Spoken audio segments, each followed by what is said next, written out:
Hello and welcome to Pitch Perfect, Haters TV's women's football show.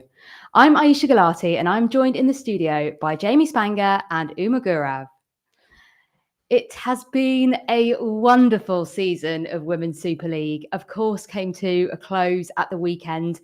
We will be celebrating everything that went on this season and also doing a few awards of our own in light of the awards that were done last night at the award ceremony, which I was lucky enough to be at. So we'll be bringing you exclusive content from there with some brilliant player interviews and also having a bit of a debate of our own as to whether we agree with them or not.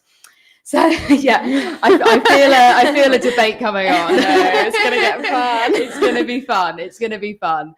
Amazing. Well, we will kick things off with the WSL and of course the final weekend of action. I was at Stamford Bridge and saw Chelsea lift the trophy. We knew that was coming. And yeah, a late Aggie Beever-Jones winner. It felt quite fitting that it was Aggie who did that for Chelsea, lifelong Chelsea fan. And she's been amazing this season. Maybe be picking up some of our awards later on. Let's see. No spoilers. Getting ahead of myself. We've spoken a lot about them. An invincible season, 22 games. First time that's ever been done in the 22-game format. A final word on how good they've been this season, or maybe where they might need to ramp things up next season?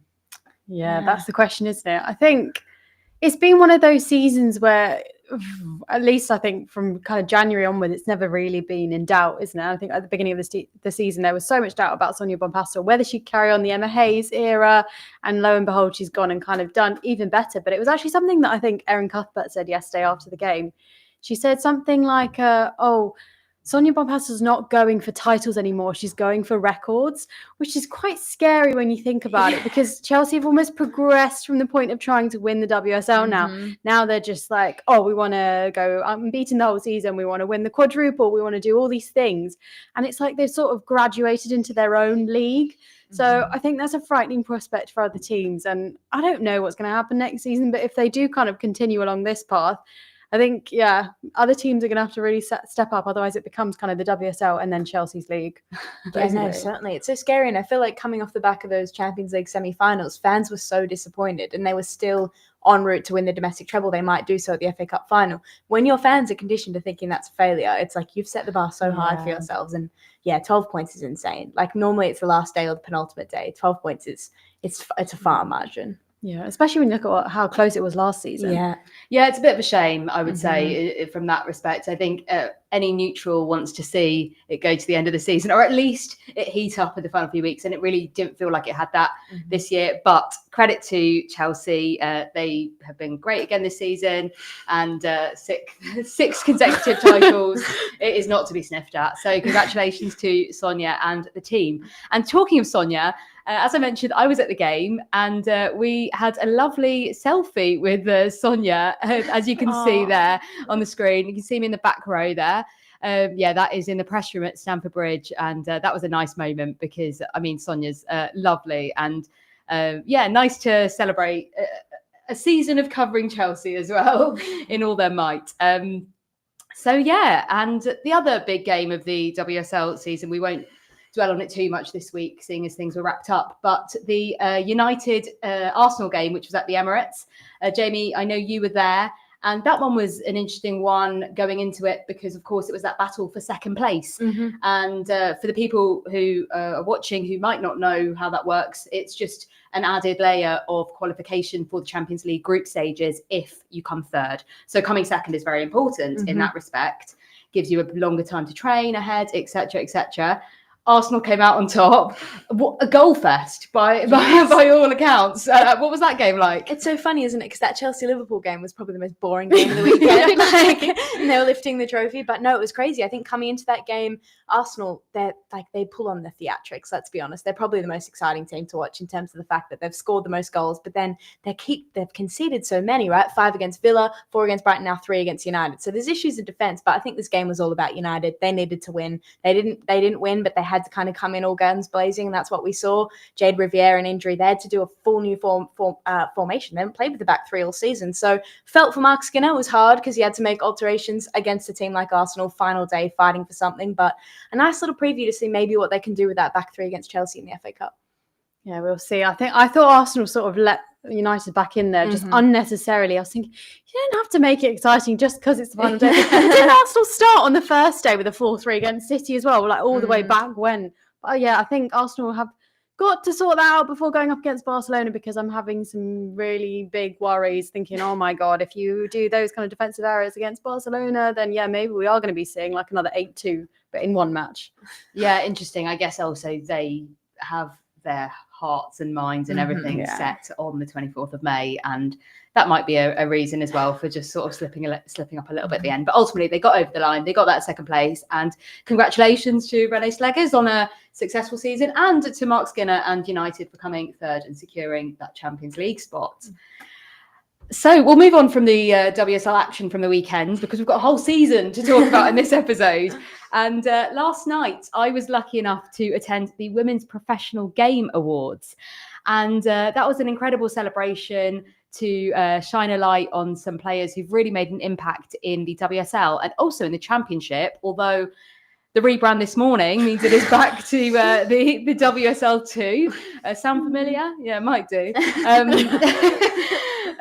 But yeah, so it was a great awards night. Had a great time. It was really nice to see the players celebrating. A lot of the staff were there, some of the managers and players, and also some fans were there winning awards. There was a Fan of the Year award. Amazing work some of them were doing. It was just a great celebration of the year. That's really good.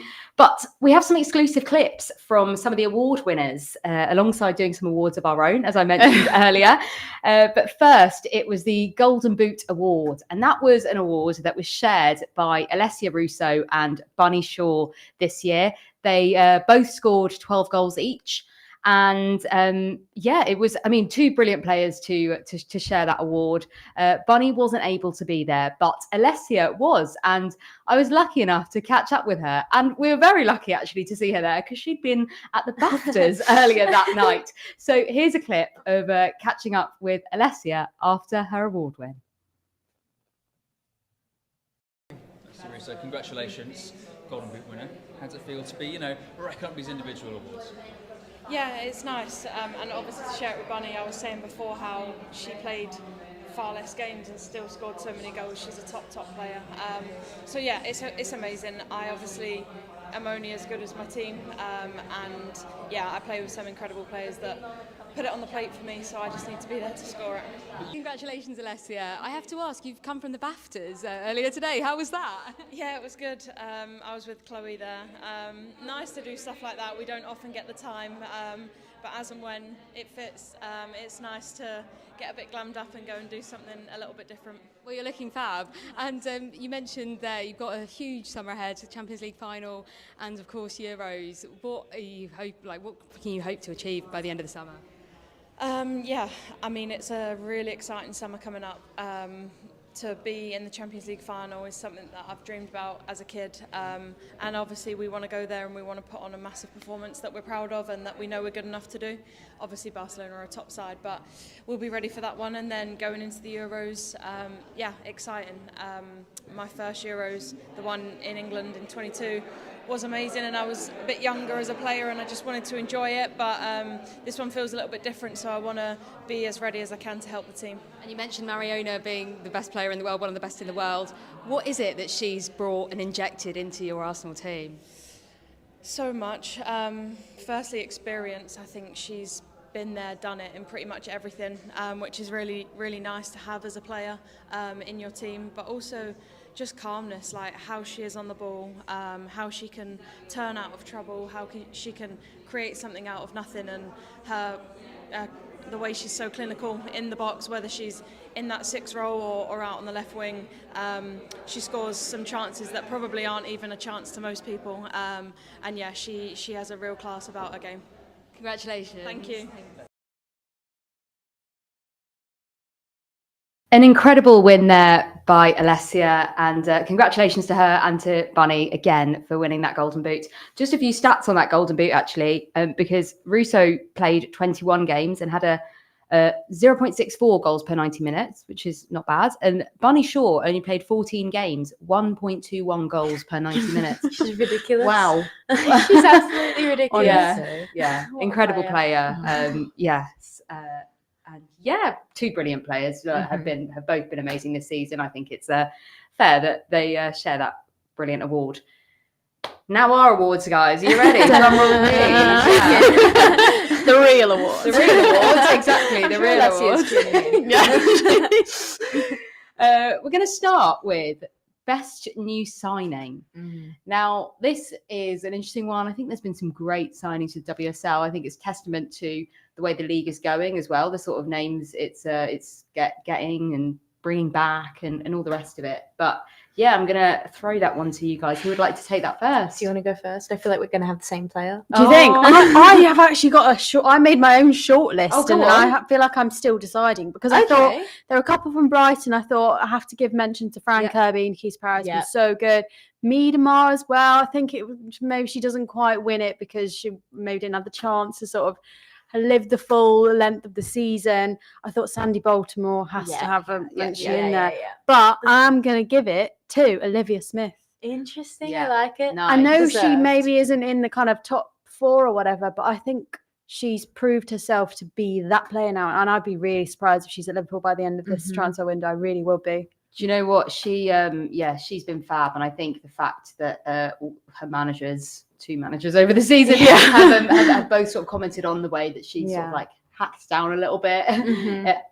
Obviously, no one wants to see that, but it's kind of like it proves just how worried the other teams are of her in that Liverpool team. She actually hobbled off at the weekend. Was it a back spasm? Yeah, I'm not really sure. It looked a bit ominous. I'm hoping it's nothing too bad, and yes, hopefully all good. That's such a good choice. She was great my choice, three. Really. I watered them down. I said she's so good, so young. Sandy Baltimore was the other one that I was going to say. She's been an exceptional playing in a position that she's never played before, like playing fullback.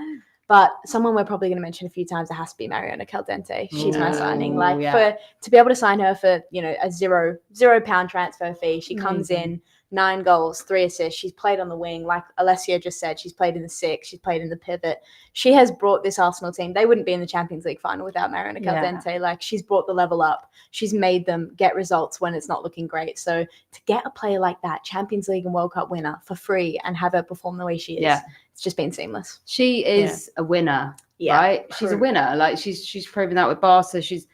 Maybe she's going to be the lucky charm. I actually did ask her that yesterday. I was like, "Are you the lucky charm?" Anyway, but yeah, as you say, Alessia Russo in that clip was absolutely full of praise for her. Every single person in that Arsenal team is.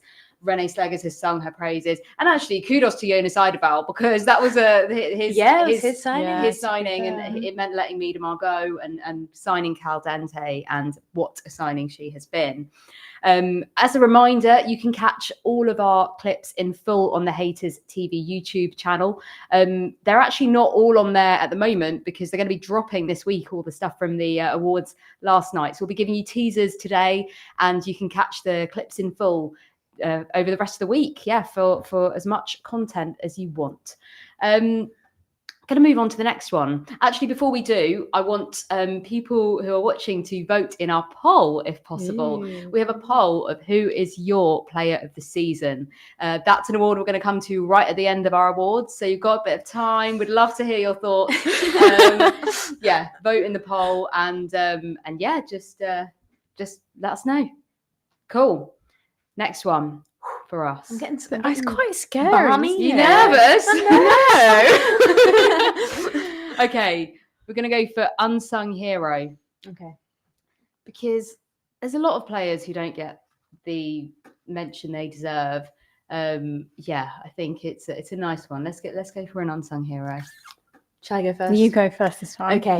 I'm going to go for a player that does get spoken about, but criminally underrated for God knows why, because she's won everything. I'm going to say Erin Cuthbert. I think that she has been the beating heart to this Chelsea team. The few games that she missed, it felt like they really, really struggled without her. She's so versatile. She gets really, really big goals in moments that it matters. She's obviously scored that winner against Man Yeah. City, which if they didn't win that game, it can derail a season. You don't know when Arsenal were in that form. They're chasing them hot tail. I think Erin Cuthbert she's just so clutch when it matters. So I don't think she gets the recognition she deserves. I don't think anyone in the league talks about it. I couldn't believe when that shortlist came out, she wasn't on it. I think she's just been phenomenal. She's probably been the best player for Chelsea for many seasons. And again, she just doesn't get the hype that she deserves. And I think it comes from maybe playing for a nation that doesn't really make it into the major tournaments a lot. I think if she was playing for maybe in England, a team that's going to be in and about the Euros all the time in the World Cup, it's a bit different. But for me, Erin Cuthbert, she's the full complete package. I think she's incredible.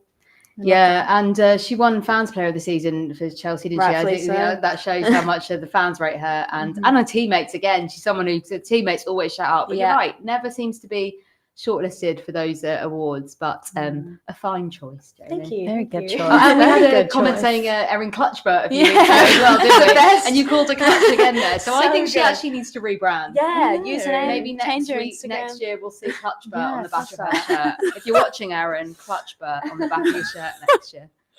Oh god, that's a great pick. I think Erin Cuthbert is Chelsea's next captain as well. By the way, do you not think she's just I that think she- player yeah. who's like 100%. quiet leader? Bit like somebody who was on my shortlist Yeah. for this particular one. That's Kim, okay. I had to think about. Yeah, I know. I had to mention Kim Little. I thought, yeah, she's definitely underrated. But we did rate her quite a lot last week, I think it was. So maybe not. The other person I thought was Mary Fowler, Guru Wrighton. But I'm going to go with, this is quite a left field pick, but it's also topical. I'm going to go with Jordan Nobbs. And this is Such a more good of like answer. a long-term answer, just because I'm not sure whether she's going to stay in the WSL after the season. Obviously, it was announced she's leaving Villa, right? One of a couple of players to go. If she does maybe find her way to a different league or something else, I just think that she deserves so much more appreciation than she's got. You know, like everything she's done, obviously for Villa, but also for Arsenal. That player, I think she's the only player to have scored in every single WSL season, right? And for me, she was the player that made me fall in love I'm with the with you on WSL. that. Yeah, Same. right. And I Yeah, think so same. many players share that. And I know that she's kind of had a difficult couple of years, especially with the England setup. But I think she really injected some positivity into that Villa team last season when they signed her, and she's been consistent again. So good luck, Jordan Nobbs, whatever you do. You're my underrated player. Oh, I love that. I love that. That's Little bit of yeah. nostalgia in Exactly. it as well. Yes, very nice choice. Okay, next we're going to go for Rising Star Award. And this was an award that was actually handed out last night. So I'm going to give you the shortlist from last night. Although you actually don't have to choose someone on this award if you don't want to. But just for interest, the shortlist was Aggie Beaver-Jones, Chelsea, Ella Morris, Spurs, Grace Clinton, Man United, Kiko Seike, Brighton, Michelle Adjaman, Arsenal player, of course, on loan at Brighton, Olivia Smith, already mentioned, at Liverpool, and Shakira Martinez at West Ham. Who would you go for? I thought Michelle Agneman was a great pick on there, and I think next year, if she continues the kind of form that she's been in, she should 100% win it. But I do think, because I think Shakira Martinez ended up winning it, Yes, right? she did. I thought Grace Clinton was unlucky not to win it. Yeah. Because for me, she's been, I think people forget how consistent she was, especially at the beginning of the season. My only thing was maybe Grace Clinton's already a star. Maybe she's risen. Yeah. That's why she hasn't won it. So perhaps Shakira Martinez. It's not really more a breakout fitting. season. That's the thing. Yeah, I'm with But you. yeah, so Yeah. maybe, and I've already said Olivia Smith for a different award, so maybe I'm happy with Shakira And Martinez winning this one. Grace was getting all the praise last year for being, Exactly. like PFA Young Player of the Year, and she was getting so much praise when she was on loan at Spurs. So yeah, maybe you're right. Maybe that's sort of she's already a star. She has arisen. She's star. risen. She's risen. Officially risen. Reached stardom. I love that. I am going to go for someone that I think every time I sit at this desk on this show, I praise her. And I think that we forget that she's a rising star because she's basically already one of the best forwards in the WSL. But I'm going to say Aggie Beaver-Jones. Yeah. She's a game changer. She's honestly phenomenal. We forget that she's so young because of how consistent she is. She's been getting the nod over Ramirez, not recently, but at the start of the season when it was kind of who we're going to play, who we not. Again, a winner, a Cobham graduate, one of their own. I think it's just such like a touching thing for Chelsea to see her on the big stage winning games for them. But I really want to see her perform at the Euros. I want to see her getting minutes at the Euros. I think Aggie Beaver-Jones her ceiling is so high. Yeah, and so nice to see her as a Chelsea fan, as we mentioned, scoring that winner at the weekend. Like, it gave the fans there. Well, there was a lot of fans there as well to see the trophy lift. Yeah. But it gave them something proper to cheer about before the trophy lift, and that was she was delighted. I caught up with her at the end of the game, which is on YouTube if you would like to catch that interview that I got with her following her winner the other day. As you mentioned, Shakira Martinez did win that award, and I think she's been brilliant. I want to see her over a whole season, though, I was right? gonna say, imagine what she could do. She's won in half a season. Also, she is on 10 goals since January. Madness. Amazing. Bearing in mind, Bunny Shaw and Alessia Russo won the Golden Boot with 12 over a whole season. That's crazy. Amazing. Do you think stuff. West Ham are going to keep hold of her? I hope they do. I think she'll stay for at least one more Yeah, season. I I reckon. can see her at one of the top 4, though. I really can. Yeah. Yeah. Well, watch this space. Okay, so we've got some comments coming in. Hajiman's going to be an absolute baller. There we go. Love that. So true. Do keep your comments coming in. Please get involved in the conversation. We love to hear your thoughts. Please get voting on that poll of who your player of the season is. We will visit that at the end of the show. Cool. Goalkeeper of the year. Because goalkeepers are often overlooked in teams. We're always talking about the goal scorers. Goalkeepers are brilliant. And if you haven't seen, the winners from last night for the Golden Glove was another joint win. And that was for Hannah Hampton, Chelsea's keeper, and Phallon, Tullis-Joyce, Man United's keeper. Both worthy choices. But I want to give this to you as maybe picking a different goalkeeper isn't one of those two, who maybe hasn't got that praise of a Golden Glove, but has been brilliant.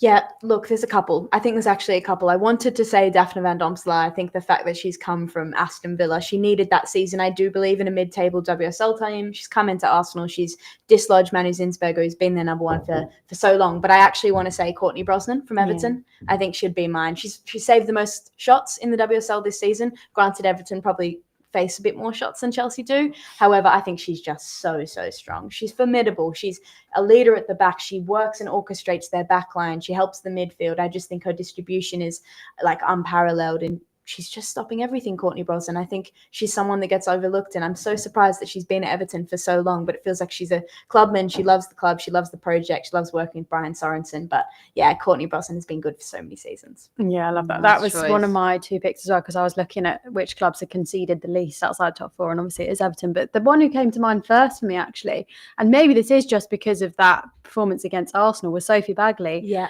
And she's somebody as well who I just cannot believe has not been able to fight her way into the international setup so far. I just feel like she's not getting a look in.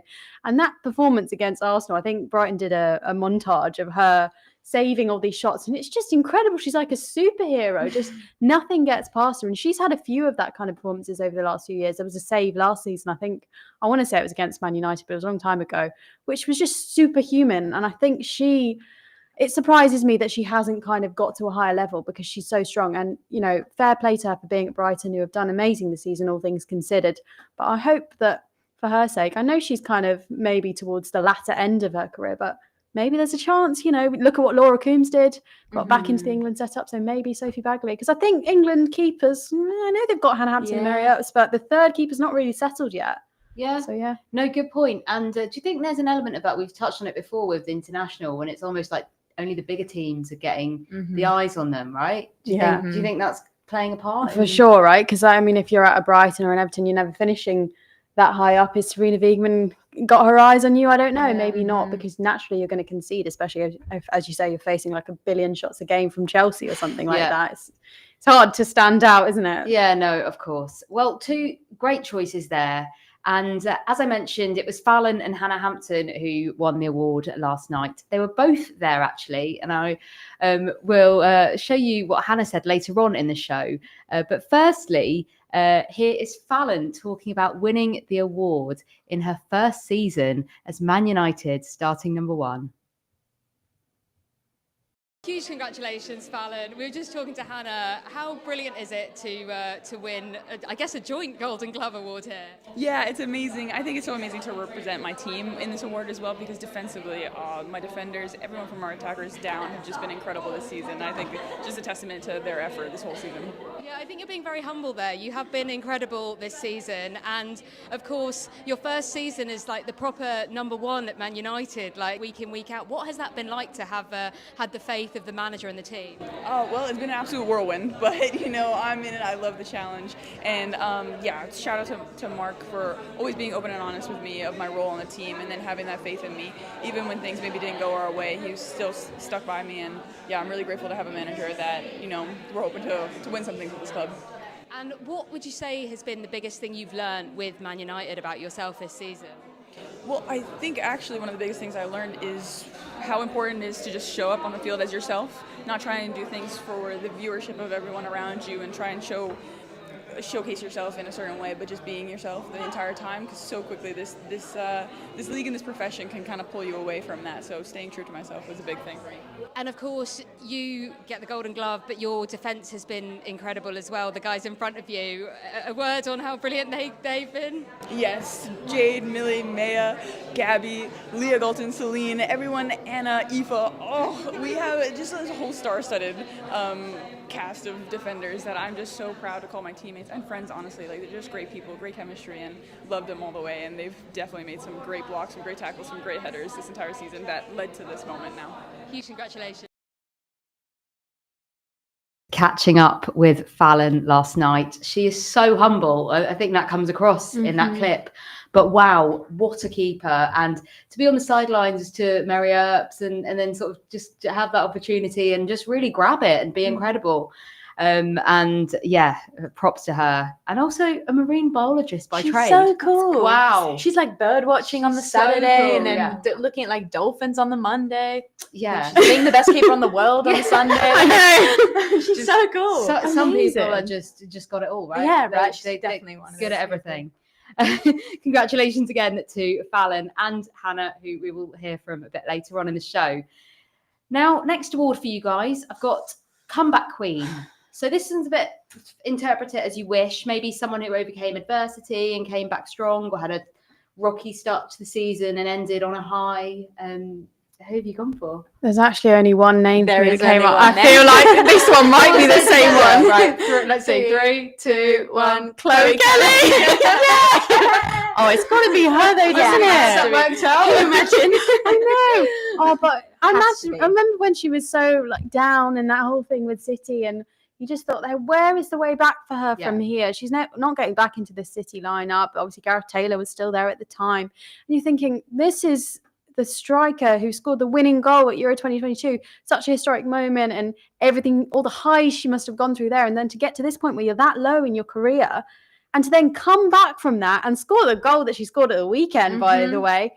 Amazing. Fair play to her. And I'm predicting big things for her again at the Euros this summer. But well done, Chloe Kelly. It's been so nice to watch as well. It felt seamless, right? She had one start for City in the WSL prior to Christmas, came to Arsenal. Her form was immediate. It's not like she went through a transitional period. Like, we're talking about the WSL, but even in the Champions League, that Real Madrid group stage, quarterfinal, she takes Arsenal all the way. Like, it just felt like a seamless transition. She's a player that plays with happiness, and her biggest thing in that deadline day drama saga was, I want to get my smile back. I just want to play football and enjoy football. So it's so nice when you see her playing for Arsenal, smiling, jumping, celebrating. I love the moment yesterday when Kim Little scores and she jumps on her back, and it feels like the club's embraced her. So yeah, it has to be Chloe Kelly. Yeah, feels like she's found her home. Please stay. Talking about home, she used that word quite a bit actually after she came back to Arsenal. And yeah, I mean, let's see if they keep her. I feel like it would be a good move to try and do that, right? Sure. Well, I'm glad that sort of saying in unison worked, because otherwise that could have been really awkward. Who else could you be going for? Okay, cool. Next one, another fun one. I've gone for best dressing room duo or squad or friendship. Interpret it as you will. Yeah, Best duo is us at the moment. These two. Yeah. Other than you two. Yeah, I mean, like we love seeing the off the pitch fun, bants, vibes, all of the above. Which ones have made you smile? You go. I mean, I think this is the obvious one, but I just love watching. I think it's their TikToks that I always see. Grace Clinton and Celine Dion. Yeah. Those two are very good. I thought you might say that one. So my other one, and this is a classic one. They don't even play for the same team, but Millie Bright and Rachel Daly. Yeah. I just love seeing them talk to each other. Yeah. It feels like so natural, and they honestly feel like they are just best friends having a chat. I loved when Aston Villa beat Arsenal. Rachel Daly tweeted and was like, "No worries, like you're welcome." It was like that, and that arm over each other picture and stuff. Yeah, I mean, so naughty of them. They've got their new pod out, haven't they? It's a lovely podcast. They are cute. It is nice to see them together. They're cute. But mine's Grace and Celine. I feel like they're going to be the version of the Daily Brightness or whatever we call them. Yeah. But yeah, Grace and Celine, I think they're so funny and their TikToks are amazing. I feel like they bring the vibes to United, but they've also like, what a journey, right? Like they've been at Spurs last season, and it goes to show without anything that they probably were Tottenham last season. They got them to Wembley. They had them in a highest points finish. They were so electric, especially Grace Clinton. But Celine Bizet was so undervalued. They came to Man United. They're now going to Wembley together again. They can actually play together this time as well. Obviously, Grace Clinton was loan signed and tied last year, but now they're going to play in Europe together. It just feels like a nice friendship where it's grown from, you've seen what Tottenham have done this season, and now Man United, they're thriving. I love to see it. I feel like they're the new Tooney and Lessie. I was about to say shout out to Tooney and Russo because I still love them. Amazing. Well, some fab friendships there. Love celebrating the friendships within football. And we're gonna go to a roguist moment now. Interpret this as you will. Maybe a sacking you weren't expecting, maybe a signing you weren't expecting, or maybe something just even more rogue than that. I'm gonna go Crystal Palace's absolute blunder of sacking Laura Kaminsky, and now Leif Smerid has left. Like that has got to be one of the worst decisions. Obviously Kaminsky left and people were raising eyebrows, but a club does what they think is best. They're trying to save the club, but then you've went and signed Leif Smerid and he's left on the final day. It just looks absolutely ridiculous, and I don't think they've done enough to stay up this season. They only spent like a so-called money. I think they got 50k in prize money for coming up, and then they only spent 60k to kind of stay up, which just isn't good enough, right? For a club that's in the Premier League and has consistently been in the Premier League. So that was so weird, that whole saga. When I found out that Leif Smerid, I don't know if he actually quit or if it was a mutual parting ways, felt very, very weird. Strange. Yeah, it makes you wonder what the thought process behind it was, because surely they thought about a longer term plan than just the end of the season. Or you just keep Kaminsky, right? For What's sure. the point? Yeah. I think there's been a lot of rogue sackings, even the Gareth Taylor sacking, not the actual sacking, but I mean, that was such a weird time, sacking him days before a League Cup final. Then you play Chelsea 4 times in a row. You bring back your old manager. That was like a weird fever dream. Matt Beard being sacked as well was quite a weird decision. Oh gosh, that was like the period of Yes, mayhem. I know. What is happening? It's like, what's going on? I also thought the pitch drama.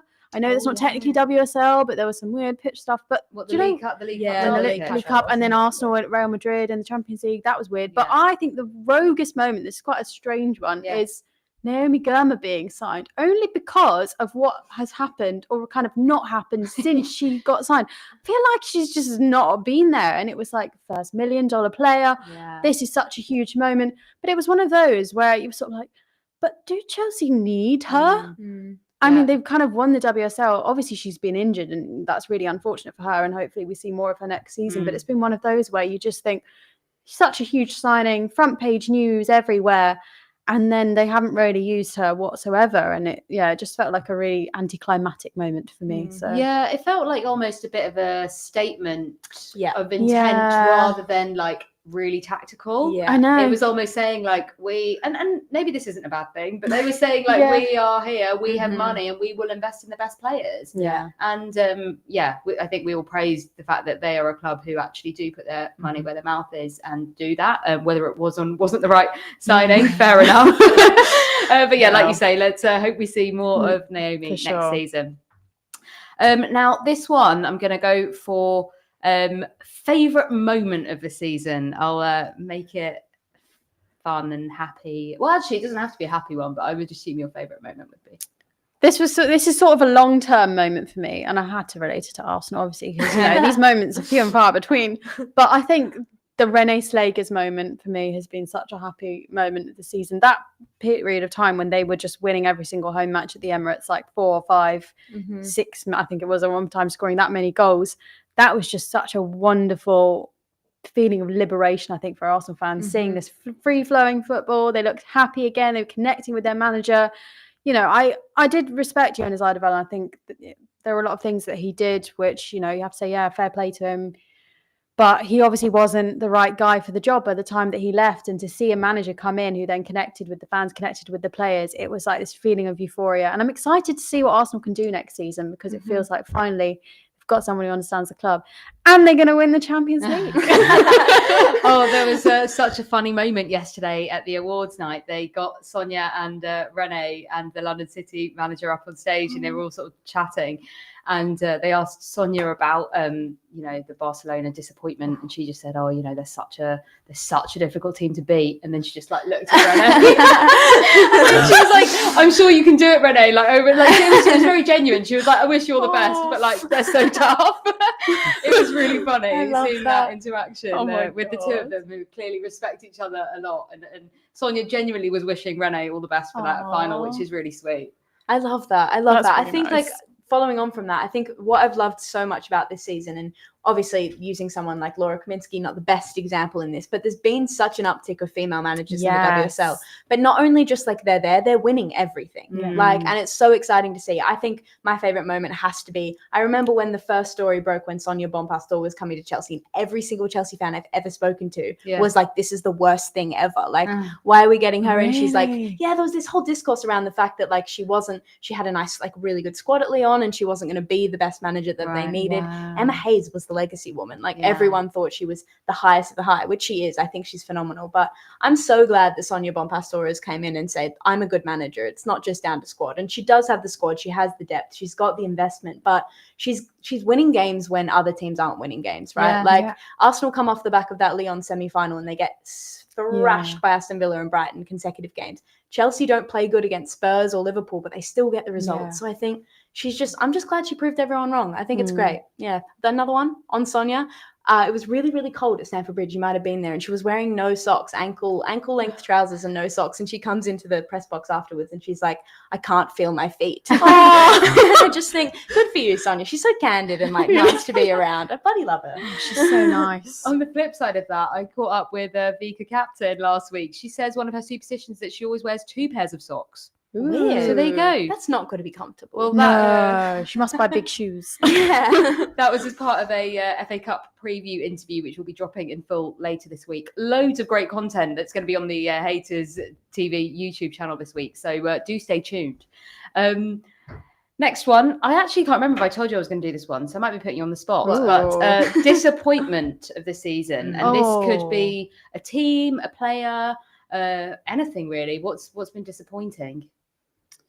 Well, you mentioned Crystal Palace, but I think the other team who have been, well, there's quite a few teams who have been disappointing, but the big one for me is Man City, because I really, with my whole heart, thought Man City were going to win the WSL this season. And I just think with the squad that they've got, that's their like golden generation of players. We talked about this before, but with the Lauren Hemp, the Bunny Shaws, the Jill Roord, Alex Greenwood, that's the WSL winning squad. And to like fall short on goal difference last season, and then to come in this season and just capitulate and not even get Champions League football. I'm disappointed we're not going to be seeing Man City in the Champions League, because I really think they're the kind of team who could win it. They have beaten Barcelona. I think they could do it again. We'll see what Arsenal can do.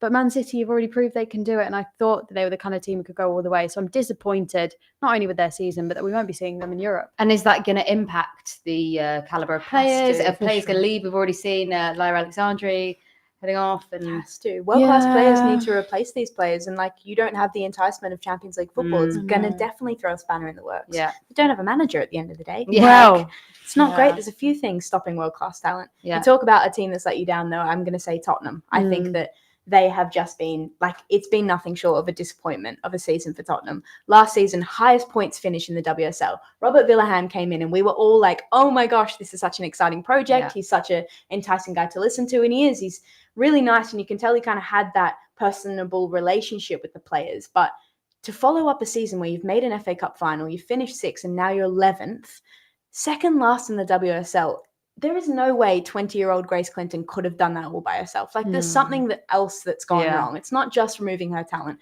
Martha Thomas hasn't scored in the league. Like, your striker's not scoring in the league. Bethany England, if they hadn't had her this season, I think that Palace would have had a really, really big relegation scrap with Tottenham, because it's just been shocking. And obviously reports have emerged that Robert Villaham's leaving the club. But then at the same time, you almost feel bad for him because they're not investing in the world-class players. Like, they're not buying the players. They're buying these middle of the ground players in January. They're coming off from injuries because they think it's the only way they can entice talent.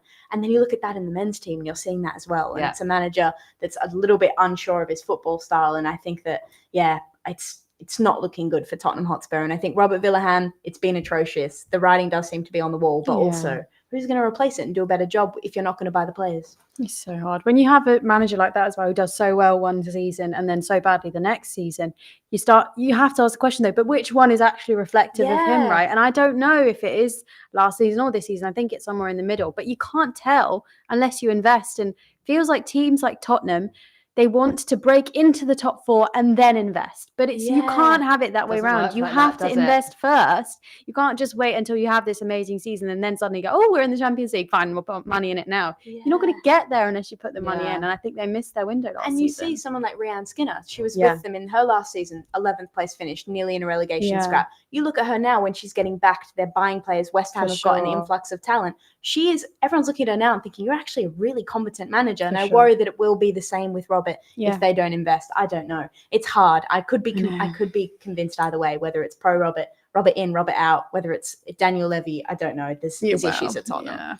Yeah, and it would be a shame to see Robert Villaham go because so he's such a lovely like guy. And he's very honest and open and very pleasant and kind to the media. So shout out to Robert. Okay, well, we're getting to our exciting one. You ready? What we've all been waiting for, player of the season. We've been having votes on the poll, which I will reveal some of the answers. Actually, I'm going to give some comments first. We've got Anil Kisangani says 10 goals and 5 assists. Elizabeth Turland was a player in her debut season. Yep, great shout. We've got R1SEN saying Chelsea and LCL investing is a good thing. Other teams need to step up, not complain about Chelsea taking all the players. Yep, I think we totally agree with that one. And we've got someone else saying United likely wouldn't be where they are in the league without PTJ. She is the truth. Yep, Phallon, Tullis-Joyce has been remarkable, as we have said this season. Thank you so much for your comments coming in. Do you want to hear the results of the... Actually, I'm going to ask you for your answers first. Okay. And then we will go to the results of the poll. This is so hard. Okay, player of the season. Are we saying it can't be Mariona Caldentey? So, yes. So, Mariona Caldentey did win the award last night. So, Okay. This is who I've gone with. Okay. I have gone with Maya Letitia. Ooh. Manchester United centre-back, 22 years old. There was a lot of talk. And I have to admit, I'm going to be frank, I didn't actually think she was all that last season. I think that Man United weren't in a great place. I thought she was a bit erratic. She was a bit mistimed. I was saying, I don't really know where the vision is with this player. She's come in off the back of Katie Zellum leaving, who's obviously one of United's biggest names to ever wear the armband. She's the captain. Well, she is the only player to wear the armband. And it was a massive job to fill her shoes. 22 years old and she's wearing that armband. I think she's been the best centre-back in the WSL. I don't actually think there's a question about that. She's 22. She's led them to Champions League football. Phallon talks a lot about how she's had a great season, but her defenders have helped her. And I think Maya Letitia has been at the heart of that. To be 22 and leading your team to Champions League, I think it's amazing. I think she deserves the rap. And yeah, she's been phenomenal. She's mine. That's a great shout. She's got some goals in as well. I know. It's funny because she keeps winning these accolades and being shortlisted for the accolades, and in her highlights reel, they're like showing her goals. I know. And I'm like, whoa. Like she's doing penalties, the goal. Like it's so funny. She's everywhere. She's everywhere. She's fab. Great choice. That is such a good choice. I struggled with this because I really thought, at the end of the day, I have to give it to a Chelsea player because it feels wrong not to give the player of the season to a Chelsea player. And I was stuck between two, and we've mentioned them both, Aggie Beaver-Jones. But I think Sandy Baltimore nicks it for me because when you look through that Chelsea team and you think who in that team, if you take them out, would seriously have damaged that title campaign. And I think if you took Sandy Baltimore out of there, I think they're conceding more. She scored a few as well. I think she's that stability. She's got the creativity, like you mentioned as well, to come into a position that she's kind of unfamiliar with. We didn't think she'd play there, and to just make it her own. Look like she's kind of born to play that position, to come into a new team with a new manager. I think she's just been seamless, and she's that player that they're going to build around. And again, she's also underrated. I think she's got that quiet kind of leadership, creativity. She seems like a lovely person, and to win a title your first season at Chelsea, I mean, it's amazing for her. And I really think, she's been my player of the season. Great choice. Yeah, that flair, that versatility. She's played like all over for Chelsea, and she's been great. Great choices there. We are going to now hear from the player who did win Player of the Season at last night's awards. And I've already mentioned it's Mariona Caldentey of Arsenal. Congratulations, Player of the Year. How does it feel? Thank you so much. Well, it's amazing. My first season here. I'm just enjoying so much playing here. But of course, football is about the team performance, so credit to all the team. It's an incredible achievement to win this in your first season with Arsenal. What would you say has been your favourite thing about joining Arsenal this year? I mean, I think I just could settle so quick in the team. I feel really welcome, and that just helped me to do my game. And I mean, it's nice scoring goal, doing assists, help the team. So everything, it was right. Mariona repping a hater's green suit there. So loving that two-piece. Everyone was amazingly dressed last night. And huge congratulations to Mariona Caldentey. We've already touched on her, an incredible player, incredible talent. And hopefully she can be that difference maker in that Champions League final that is at the end of this month. The results of the poll on that one, you guys agree with the league. Caldentey has 43% of your votes. Russo 35% of the votes, Bright 19%, that's Millie Bright of Chelsea, and Bunny Shaw got 4%. We used those options as they were the top players for the FWA Football of the Year in that order, so that was why we went with those 4 players. But I'm sure there are plenty of other players that we've already touched on who could be in line for that award. Amazing talent in the WSL. Well, the final clip we're going to look at is from Hannah Hampton, because I mentioned earlier that she shared that Golden Glove Award with Phallon Tullis-Joyce, and I was able to catch up with her last night after she won the Golden Glove Award and ask her about what it means to her to share it with such a fab keeper. I saw you and Phallon, both of you guys, incredible this season, having a nice word down there at the shared award. What were you saying to each other? Like, is it just mutual appreciation? Yeah, definitely. I think when the videos were going on, I was just asking where some of her other good saves were. I don't think they really showed her good saves, to be honest. I think the one against Man City over the free kick and the second save that she had to make, and just reflexes sticking out her leg and it staying out the back of the net, just shows like women's goalkeeping has improved so much. And we were just having a good chat that we've had a tough season and we've got to face each other one more time.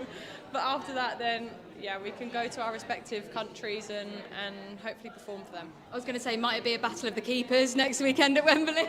I know, literally. It always comes down to either one goal or a keeper making a save in the dying moments of a game. So it'll be a close one. And I have to ask, how were the celebrations last night? Oh, they were banned. Sonia banned them. Stop. Another curfew? And definitely an early curfew. No, do you know what? I actually, I don't know. I think I left the celebrations about 10 to get an ice cream. Don't know if I should be saying I got an ice cream. But what's your ice cream flavour? Mint choc chip. Oh, solid choice, solid choice. Huge congratulations again, Hannah. Thank you. Mint choc chip, a great choice of ice cream flavour. And so nice to hear her shouting out Phallon there and saying, they didn't even show your best saves, and mutual appreciation, and what she said about the level of keeping in the league having gone up so much. And she's so right there. We were struggling to even pick a favourite goalkeeper, top goalkeeper. So huge congrats to Hannah and Phallon once again for winning that award. And I'm going to draw on what she said there about ice creams, because we did a segment a few weeks ago, which was if football players were chocolate bars, and our fans absolutely loved it. So shout out to our Pitch Perfect live fans who are watching. There's over 500 of you watching on across Twitter at the moment. So shout out to everyone watching there. And on all our other platforms. You can catch it wherever you watch this on YouTube, TikTok, Instagram, everywhere. I have to ask you guys now. We're going to do if football players were ice cream flavors. Oh gosh. Okay. How are you feeling? Again, nervous. I know. This is a big deal. I'm a bit more locked in for this one, though. I feel like I can provide better answers for this. Okay. You know, Scientific. We're going to start with Hannah Hampton inspiration, mint choc chip. And I'm defining mint choc chip as fresh, sharp, maybe a bit divisive, cool under pressure with a punch of flair. There's only one name that comes to me. When you say divisive, punch of flair, cool and sharp, I think Katie McCabe, Arsenal's Katie McCabe. I think she is so cool under pressure. She's experienced. She's so versatile. She has been so good for Arsenal in terms of their attacking output this season. It's insane from left back. But yeah, she's a little bit divisive. People have mixed opinions. Definitely. You know, she likes to rile up a referee. So someone that you either love or maybe have some hard feelings for, Katie McCabe. That's so interesting that James just said that, because I thought Katie McCabe immediately for one of the other flavours will be revealed later. Interesting. But for this one, I thought of a couple. This one was actually the hardest one for me. Yeah. I thought Johanna Rytting-Kaneryd. I don't know if she's divisive, but I guess she doesn't necessarily always get the kind of playing time that she might deserve. But she's definitely fresh flair. She loves that run down the side, cut in, score, top bins, that kind of thing. Also thought Vivian Assayi at West Ham. I feel like she's got a little bit of something, doesn't she, with her goals and her energy. So I thought, that's mint choc chip, right? Yeah, right. That makes sense. Interpret as you Obviously. Some great choices. I'm going to go for vanilla now. Classic, calm, quietly brilliant, just consistent, I would say. That's how I would describe vanilla ice cream. There's only one name for me in this one. Yui Hasegawa. Yeah. She's one of my favourite players in the WSL. She's just so consistent. Her ability to dictate the field in the middle is just amazing. She sees the passes that just nobody else sees. And I think when she's on form for Man City, she's one of their most important players. And I just thought the way you described the vanilla flavour, I was like, yeah, that's Yui Hasegawa in an ice cream flavour. That is her. Love that. She's so good. You know, she hasn't committed a single foul this season. That's amazing. Which is why, what's that like Maldini quote where he says, if I have to make a tackle, I've already made a mistake. Like, that's Yui Hasegawa. Really? She's so good. She doesn't even have to put her body in. Oh She's just controlling it. I love it. I That's love that amazing. answer. Classic, unsung, Kim Little. Oh, yeah. I think classic, someone that is just always reliable, always there, works for it, doesn't always get the recognition, but vanilla is a lot of people's favorite ice cream flavors. I think you get the same with Kim Little. So yeah, classic Kim. So the next one, I've gone for hazelnut, and hazelnut is actually my favourite flavour of ice cream. It's quite rogue. It is quite rogue. It is delicious. Think like Ferrero Rocher on heat. Okay. I don't know if I've ever had hazelnut. I don't think I have either. So I'm going to say I would describe hazelnut because I love it. It's It's smooth, it's elegant, it's nutty. I guess maybe someone with a bit of depth as well. Okay. That's fun. That is fun, especially since we know, from my understanding of hazelnut ice cream. I went for Leah Galton. I thought Man United are quite a hazelnutty team. Yeah. And I think Leah Galton... What does that mean? I don't know. Is that backhanded? Yeah, I'll tell you. Yeah, okay. It's good. Okay, They're like It rich, is they've good. got Like, depth. hand on it's good. Yeah, there you go. They've got depth, you know, they're quite like consistent, a bit nutty, I guess. They seem like a nutty team, especially with the Grace and Celine, like, nuttiness. Yeah. But yeah, Leah Galton, Love she's that. got nice flair. She's really like smooth down the side. I'm a big fan of her. Love that. A player who Love doesn't that. get enough Yes. shout-outs as well. So Just a like good hazelnut answer. ice cream. Just like hazelnut ice cream. Big up hazelnut ice Hazelnut cream. ice cream is the unsung hero of ice cream. Just saying. That is so funny. I'm going to go for another United player, actually. I'm going to go for Hinata Miyazawa. I think someone great. that's smooth. She's like very good on the ball, very elegant. I think that she doesn't get enough recognition, but she added depth to this United team. Like, their midfield was a bit undecided before this season, and she had to come in. She's she's always there. She helps Jade Riviere be a good player because she drops back and lets Celine attack. I just think she's so unsung. Go Miyazawa. She's hazelnut. There you go. Love that. Okay, next, cookies and cream. A crowd pleaser, I would say. Cookies and cream. Quite fun, dependable. Gets the job done, maybe. It's got to be Bunny Shaw for I've me. done that as well.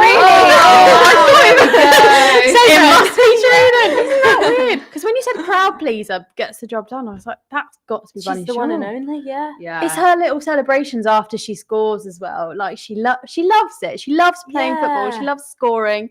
She loves celebrating. She She's loves just it. so nice to Loves see. it. That's such a good one. I said Bunny, but I'll go for Lauren Hemp as well. If we're going to add on the praise, I think she had the most assists and she played half the season. She is so good. Talk about getting the job done and doing it with flair. She's so fun. Yeah, that's a good duo as well. Yeah, actually, look at to us. be fair, Grace Celine, Lauren, Bunny, same thing. What we like. Well, let's hope Lauren Hemp can be ready to shine in the Euros. Please. Okay, final one. And this one's a bit of a rogue ice cream flavour, but I'll give you my rationale for calling it. This is bubblegum ice cream. And the reason we've gone for bubblegum is because a couple of years ago, we asked Lucy Bronze what her favourite cheat food is, and she said it's bubblegum ice cream. So that is the rationale behind going for bubblegum ice cream, because clearly it's a Lucy Bronze favourite. But I would describe bubblegum ice cream as loud, colourful, and full of personality. I'm going Chloe Kelly.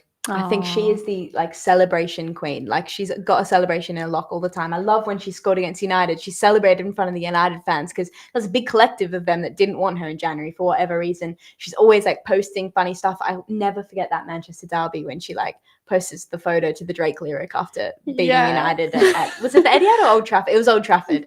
I just think she's so fun. She brings so much light and colour. I think Arsenal need that. Their players, especially their goal scorers, are too humble.